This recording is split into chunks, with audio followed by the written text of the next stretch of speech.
안녕하십니까. 저는 33세 금융권에 7년째 종사하고 있는 여자입니다.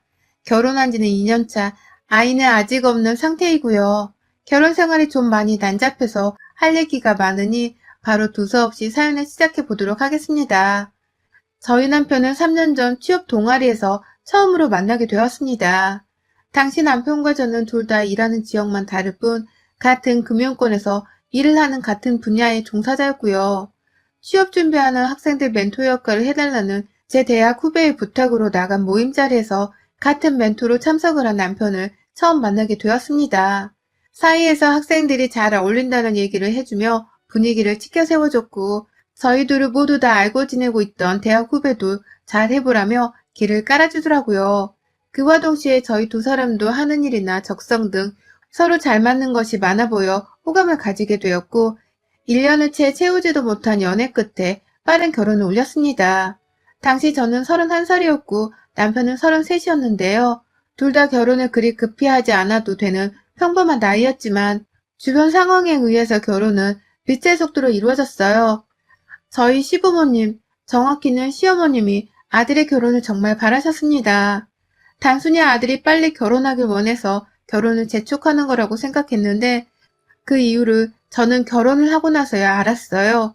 결혼 전에는 시아버지가 많이 바쁘신 분이신가 싶었는데 결혼하고 나서야 보이더라고요. 시아버지가 거의 시어머니를 나몰라라 한 채로 한량처럼 밖을 겉도신다는 것을 말이죠.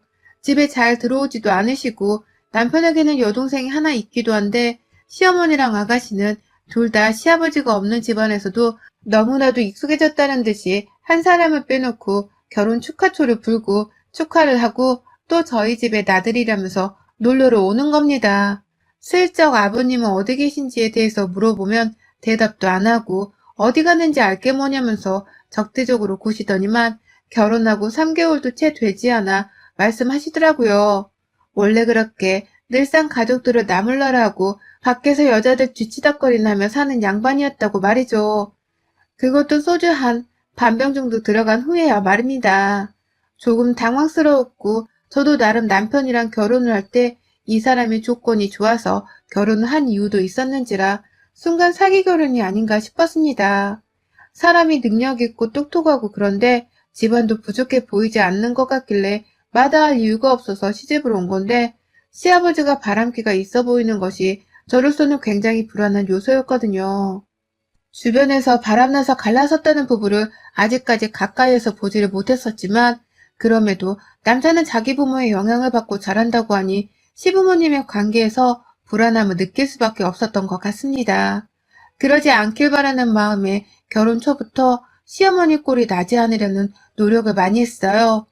남편에게는 은연중에 집에 잘 들어와서 가정적으로 구는 남자가 최고라는 말도 여러 번 해댔고 또 저는 저대로 같이 출근하는 와중에도 남편 아침밥을 차려주고 퇴근하고 와서도 저녁밥에 야식을 차려주는 등 조강지처를 자처해 살았습니다.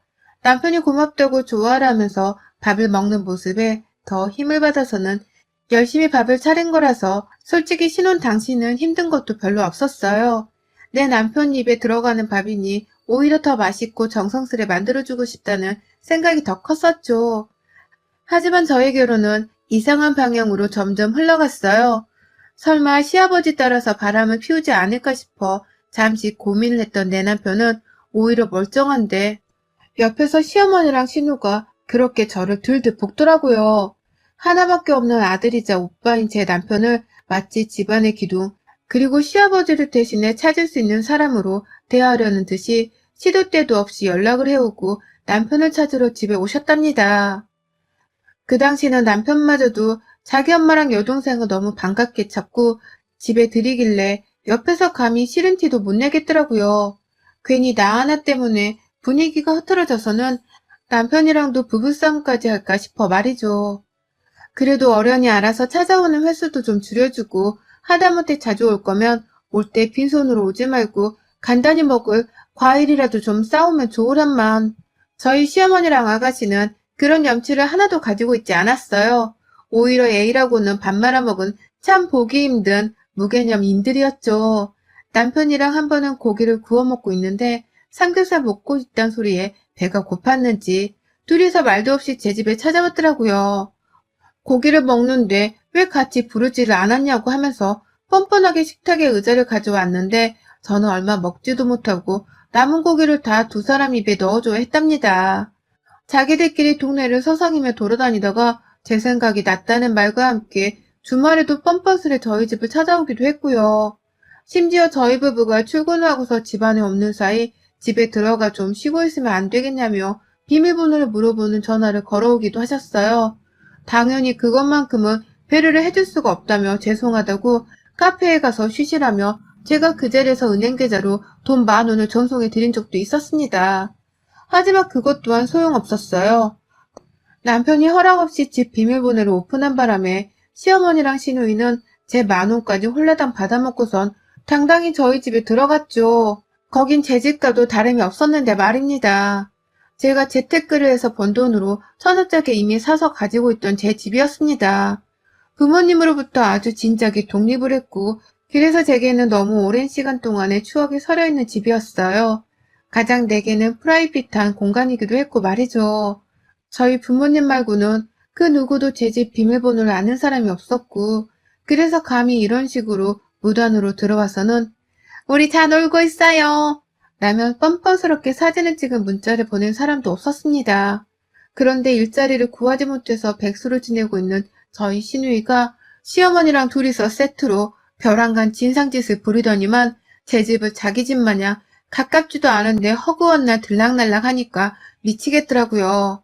귀도 모자라 눈치가 없는 척하면서 제게 불만인 걸 남편에게 쪼르르 달려가 말을 하며 이간질까지 시작했고요. 한 번은 제가 너무 더워서 냉장고에 얼음물을 넣어둔 적이 있었어요. 그런데 시어머니가 그걸 보더니 아들이 이런 찬물을 먹고 체하면 어쩌려고 하냐면서 밖에다가 물통을 내놓으라고 잔소리를 하시더라고요. 그래서 제가 말했죠. 여기는 제 집이고 제가 마신 물을 냉장고에 넣어둔 건데 왜 어머님이 이걸 밖에 꺼내라 말하세요? 라고 말이죠. 그런데 그걸 시어머니가 남편한테 가서는 제가 남편 속에서 장염이 나던 유염이 나던 아무 소용이 없다 했다면서 제 입에 들어가는 물이 중요하지 남편 입이 무슨 소용이냐며 난동을 피웠다고 말을 전하셨더라고요. 그래서 남편은 또 꿍해가지고는 우리 엄마한테 진짜 그런 식으로 말했어? 야, 네가 아무리 그래도 며느리인데 그냥 알겠다고 거분거리면 그만인걸. 왜 화를 내서는 우리 엄마 기분을 잡치게 만들어. 라고 저를 탓하더라고요. 와이프인 제 말을 들어볼 생각도 하지 못한 채 말이죠. 뭐 사사건건 자기 엄마랑 자기 여동생 편을 들면서 점점 저를 남보다 못한 와이프로 바라보는 남편의 행동들은 한두 가지가 아니었습니다. 그 속에서 상처를 입고 남편으로부터 마음이 멀어지는 건 저였고 이런 저를 보면 남편도 내심 점점 마음이 멀어져가는 듯 했어요. 우리는 분명 둘이서 잘 살 수 있었고 또 앞으로도 아이를 낳거나 함께 여행도 더 다니며 잘 살 수 있는 시간이 더 많았는데 남편은 제게 먼저 꼬리 한 번을 내려볼 생각을 안 했고 무조건 자기 가족들을 방어하고 더 치켜 세우면서 저를 막무가내의 며느리로 몰아가는 것에 동조를 했습니다. 그러니 시어머니나 시누이도 점점 저를 더 우습게 여기기 시작했고요.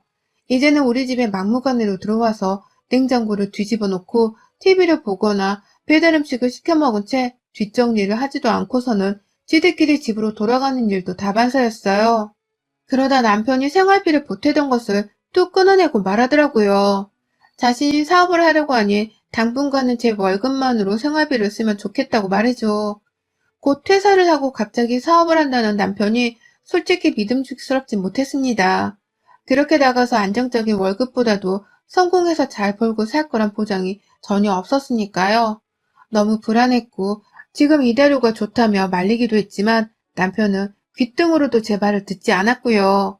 그러다 결국 남편은 회사도 그만두고 저는 모르는 자기 사업을 시작하는가 싶더니만 저하고는 거의 남과도 다름이 없는 생활을 반복하더라고요. 외박을 너무 우습게 하기 시작한 것이었죠. 하루 이틀 집에 들어오는 시간이 늦어지고 연락도 뜸해지더니만 주말에는 지방 출장을 간다면서 1박 2일 외박도 꽤나 자주 하곤 했습니다. 그 사이 자기는 시부모님 집에서 자고 오는 건지 아들을 보겠다며 집에 찾아오는 시어머니와 시누이의 방문 횟수가 현저히 줄어들었고요. 남편도 이제 저희 집에 오지 말라면서 단단히 말을 하기라도 한 건지 정말로 연락조차 뜸해지더라고요. 그래서 제가 남편에게 먼저 대화를 시도했습니다. 요즘 어머님이랑 아가씨가 집에 오는 것도 뜸하고 당신은 더 자주 외박을 하는 것 같은데 나를 피하기로 단체로 작정을 했냐고 말입니다. 제 딴엔 정말 싸움을 하고 싶지 않아서 최대한 나를 불쌍히 여겨달라는 식으로 말을 걸었었어요. 그런데 남편이 뭘 한 줄 아세요? 그렇게 집에 오는 거 싫어했으면서 이제 와서 안 보이니 보고 싶은 거야? 아니면 시부모 못 오게 해서 나한테 고맙기라도 한가 보지? 너 우리 엄마랑 동생 엄청 싫어했잖아. 라고 하더라고요. 갑자기 저를 시댁 식구를 못 잡아먹어 안다는 여자로 만들어 버리더라고요. 저를 정말 한순간에 이 결혼에 금이 가기 시작한 원인이자 못된 사람으로 취급을 하는 겁니다. 그러더니 결국 며칠 내내 같은 문제로 냉전을 벌이고 저 혼자 잘못한 사람을 만들더니만 이혼을 하자고 하더라고요. 저랑은 더 이상 같이 살기 싫고 무엇보다도 여자로 보여주지가 않는다면서 말입니다. 남편의 말이 너무 상처였기에 그냥 이혼을 해줄 법도 했으나 저는 너무 미련이 남았어요. 참 바보 같았지만 제가 아직 남편을 향한 마음이 다 정리되지 못했는데 이런 식으로 이혼해서 갈라서야 한다는 게 도무지 믿겨지지 않았습니다. 우리가 사람들 앞에서 한 서약이 있고 정리해야 할 법적 관계가 있는데 결혼이 장난이냐면서 남편을 향해 이혼을 하길 거부했어요. 무조건 안 된다면서 그냥 일방적으로 이혼을 거부한 것이었죠. 그 바람에 남편은 그냥 집을 나가버리더라고요. 이대로 우리가 더 살았다가 좋을 게 하나 없다면서 말입니다. 나가서는 저한테 이혼을 해달라고 지속해서 서류를 보내더라고요. 급기야 시어머니랑 시누이까지 나서서는 왜 자기 아들의 인생에 발목을 잡고서 훨훨 사업가로 날아야 하는데 날지를 못하게 하냐고 인생을 망치게 하지 말라면서 이혼을 종용하셨습니다. 네가 그렇게 이혼을 해주지 못하고 있으니 우리 아들이 가정일에 신경 쓰느라 제대로 집중도 못하지 않냐. 네가 뭔데 해준 것도 없으면서 이제 와서 또 내 아들 발목을 잡아. 네가 뭔데 집만 해왔으면 다야? 내 아들한테 여자 같지도 않았던 년 주제에. 라고 독한 말씀까지 하시며 말이죠. 그동안은 며느리인 제 덕을 보면서 제 명의의 집안에 마음대로 들어와서는 각종 살림살이를 거덜내가고 음식을 나눠 먹고 또 허락 없이 얻어먹으려고 그렇게 혈안이 되어 있었던 사람들이었는데 이제 와서는 자기 아들이 돈 잘 버는 사업가가 될 거니까 하루라도 빨리 이혼하고 놓아주라면서 헤어져 달라 부탁을 하다니요. 정말 사람이 어떻게 하루아침에 이렇게 뻔뻔히 변할 수가 있는지 우리 결혼이 다 뭐였나 싶어서 정말 침울함이 극도로 치달았어요. 생각할수록 그 배신감이 너무 커서 시어머니와 시누이를 생각할수록 열불이 터졌어요. 그러는 와중에 제가 할 수 있는 건 결국 이혼밖에 없었고요. 남편은 계속해서 정 떨어진 말만 하며 이혼을 해달라고 하고 시어머니의 시누이까지 나서서는 자기 아들 발목 잡지 말란 말을 계속해서 뱉어내시니 저도 이쯤 해야겠다 싶었습니다. 그냥 딱 여기서 끝을 내고 나는 하루라도 빨리 내 인생으로 돌아가 정착해서 살아야겠다 싶었어요.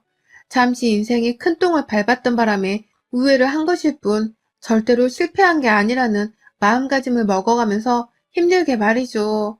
그래서 남편을 향한 배신감과 시누이와 시어머니를 향한 분노가 눈앞에 서렸지만 정말 눈물을 머금은 채 이혼을 감행했습니다. 거의 남편과의 별거를 한 달 좀 넘게 지속하다가 이혼서를 제출한 것이었고요. 숙려기간 3개월까지 끝내고 나면 이젠 정말로 우리 사이가 남이 되는 것이었어요. 그런데 그로부터 숙려기간이 한 달도 채 남지 않았던 그 시점에서 시어머니랑 시누이가 제 집을 찾아왔습니다. 그것도 짐을 싸든 채로 일방적으로 말입니다. 당연히 별거를 시작하자마자 시무랑 시누이가 또다시 오지 못하게 혹여나하는 마음에 비밀번호 장치를 지문인식기로 바꿔버렸었고요. 그래서 아무도 저 말고는 제 집에 들어올 수가 없었습니다. 그래서인지 퇴근을 하고 가보니까 시누이와 시어머니는 집에 들어오지도 못한 채 제 집 앞에서 쭈그려 앉아있는 겁니다. 저를 보자마자 며느라, 언니! 라고 하면서 급기야 저를 아주 반갑게 맞아주기까지 하셨고요. 이혼해달라고 저를 향해 이혼을 종용하면서 자기 아들 편을 들던 그 치졸했던 것들이 갑자기 저를 다시 며느리라면서 맞이해주는데 이게 도대체 뭔 일인가 싶더라고요. 어쩐 일이냐고 물어보니 대답도 하지 않은 채 짐가방을 보여주며 잠깐 하루라도 지낼 수 있겠냐면서 졸라대기까지 했고 말이죠. 황당하고 당연히 내 집에서 저것들이 잠을 자도록 내버려둘 생각이 없었지만 말 안 하고 찾아온 두 여자의 짓거리가 너무 수상해서 얘기나 들어보고자 했습니다. 그래서 가지고 온 짐은 밖에 놓고 들어오라는 조건하에 문을 열어줬어요. 두 사람은 보란듯이 제 지문을 인식기에 찍었더니 두 사람은 이제 비번 이런 건 없는가 보구나. 네가 있어야 들어오는구나. 라며 떨떠름해 했고요. 그리곤 집에서 얘기를 꺼내놓는 두 사람의 말은 정말이지 의외였고 정말이지 반가웠습니다. 신우이가 먼저 시어머니의 눈초리를 받고 나서야 겨우 입을 열더라고요. 언니 있잖아. 내가 곰곰이 생각해보니까 언니랑 오빠가 왜 이혼을 해야 하는가 싶더라고. 언니가 우리한테 진짜 잘해줬잖아. 나 언니랑 다시 잘 지내보고 싶어. 우리가 힘써볼 테니까 오빠랑 다시 재혼해. 아직 숙려 기간 안 끝났지. 라고 말이죠. 너무 어처구니가 없었어요. 먼저 이혼해달란 사람한테 이젠 재혼해달란 소리도 내가 해야 하는 거냐면서 이딴 소리를 할 거면 그냥 가시라고 제가 직접 현관문까지 따다 열어드렸는데 시어머니는 그 사이에 밖에 있던 자기 짐가방까지 급하게 챙겨선 도로 집안에 들어오시는 겁니다. 그러더니만 우리가 잘못했다니까. 다시 내 아들이랑 잘 지내면 너도 이혼녀 딱지 떼고 내 아들도 이혼남 딱지 떼고 좋잖아. 왜 어렵게 생각하는 거야? 그냥 다 같이 지내면서 우리 좀 오순도순 살자. 나랑 우리 딸이 여기서 살림하는 거 정말 책임지고 다 할 테니까 너는 밖에서 돈만 벌어와. 라고도 하셨고요. 갑자기 전 며느리한테 돈 벌어오란 소리를 하면서 자기가 살림을 다 책임지겠다고 하니 저도 발등에 불이 떨어진 기분이었습니다. 이것들이 제 집에 무상으로 얹혀 살려고 찾아왔구나 싶어서 순간 도둑년들한테 집을 뺏길까 싶어 아찔했던 것이었죠. 이제 남대는 며느리 집에 들어오려고 하냐며 당장 안 나가면 경찰 부르겠다며 아파트 현관문까지 죄다 열어놓고서는 막 소리를 지르니까 시누이랑 시어머니는 또 저를 막 달래려고 조용히 하라며 아우성인데 결국 이웃 주민이 와서 제 난동을 보다가 제가 경찰을 불러달라고 하니 그제서야 아이고 나간다 나가 라고 하면서 짐가방을 싸서 일단 집 밖으로 나갔어요. 그제서야 시모도 이대로는 안 되겠다 싶었는지 제 앞에 무릎을 꿇더라고요. 그리고는 솔직하게 털어놓는 겁니다. 아들이 자기 아는 선배의 말을 듣고서 사업을 한다고 퇴직금에 모아둔 돈까지 다 꿇어다 박아서는 투자를 했는데 그 선배가 도망가 버리고 말았다고요. 그래서 모아놓은 돈을 한순간에 날린 건 물론이고 투자한다고 시댁 명의보증까지 다 써서 투자했다가 한순간에 시댁은 알거지가 되었다고도 말이죠. 가뜩이나 한량처럼 살던 시아버지는 옳았구나 하면서 집을 나가버렸다고 하고 남편은 그 선배 잡는다고 지금 전국 방방곳곳을 쏘다니면서 사람 하나 죽이러 작정을 하며 살고 있다고 하고 그래서 시어머니랑 시누이는 오갈 곳도 없이 단기로 고시원에 들어갔다가 제 생각이 나서는 뻔뻔하게 찾아왔다고 하더라고요. 그 힘든 와중에 저한테서 얻어먹은 게 너무 많아서 어떻게든 제가 도움을 또 주지 않을까 하는 마음에 그냥 무작정 저를 찾아왔다고 말이죠. 어찌나 속이 통쾌하고 반가웠는지 몰라요. 매일같이 남편을 저주했던 것은 아니었지만 절대로 그 인간이 멀쩡하게 살지 않게 해달라면서 하늘에 빌어대곤 했었는데 마치 제 소원이 이루어진 듯 했습니다.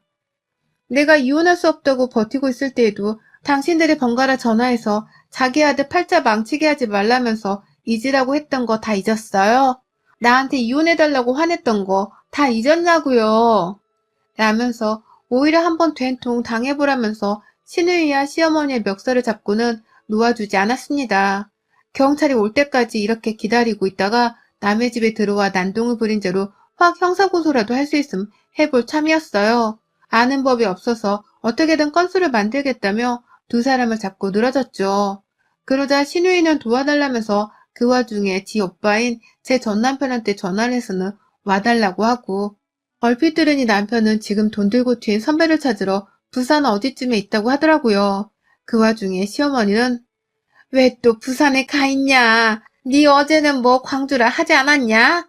아이고 왜 함부로 이혼을 하고 사업한다고 설쳐서는 이 꼬라지를 만드냐 이 못난 자식아. 라면서 흥분하셔서는 전 남편한테 소리를 지르는데 너무 처량해 보였습니다.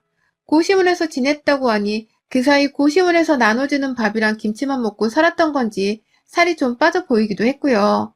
하지만 거기까지도 이제는 더 이상 제 일이 아니었습니다. 결혼을 한 상태였다고 하더라도 언젠가는 분명 이렇게 나에게만 기대고 단물을 쪽쪽 빨아먹으려고 하는 시무와 신우이에게 질릴 게 뻔했어요. 그런데 이제는 완전히 이혼이 되는 과정이 있었고 정말 남남이 되기 직전인 사이였는데도 저에게 도와달라 부탁을 하는 것 자체가 너무 염치가 없는 일이었어요. 그걸 저도 누누이 울먹이는 신우이와 시어머니께 말씀을 드렸고요. 제발 사람 새끼면 염치 좀 챙기고 사세요. 며느리가 우스워요? 내가 이혼하고서 당신들 진상짓을 눈 감아주며 당해주고 살 것 같아요? 도움을 얻고 싶으면 그만큼 베풀던가. 그것도 안 되면 차라리 돈이라도 깔끔하게 주어주던가. 어디서 거지 같은 것들이 며느리 하나 잘 만나서는 얻어먹더니만 이젠 하다하다 이혼하고 나서도 이래? 라면서 조금 더 난동을 피우다가 경찰에 이끌려 나가는 시어머니와 시누이의 모습을 마지막으로 하고서는 문을 닫아버렸어요. 경찰한테는 그냥 아파트 밖으로라도 주민들이 더 피해를 받지 않도록 조용히 내보내달란 부탁만 드렸고요. 그게 저로서는 최선의 방법이었습니다. 아들내미가 사업 실패하고 집까지 말아먹어서는 집이 있는 멀쩡한 며느리랑 이혼까지 한 이 상황을 누구보다 어처구니 없어하고 괴로워할 사람은 바로 다름 아닌 시모랑 신우였을 테니까요. 그냥 지들끼리 어디 한번 스스로 견디고 이겨내보라며 제 딴에는 방치와 무관심으로 일관하기로 한 것이었습니다. 그러고 나니 시모랑 신우이도 제 눈치를 보며 함부로 찾아오겠다는 연락을 더는 못하더라고요. 남편도 오래간만에 연락이 와서는 엄마랑 여동생이 난동을 피워서 미안하다며 사과 문자 하나를 밤늦게 보냈는데 그냥 씹었습니다. 대답조차 해줄 가치가 없는 존재들이었기에 이대로 남남이 확실히 되는 그 순간에 축배를 들길 기다리고만 있습니다. 여러분의 생각은 댓글로 남겨주세요. 오늘도 시청해주셔서 정말 감사합니다.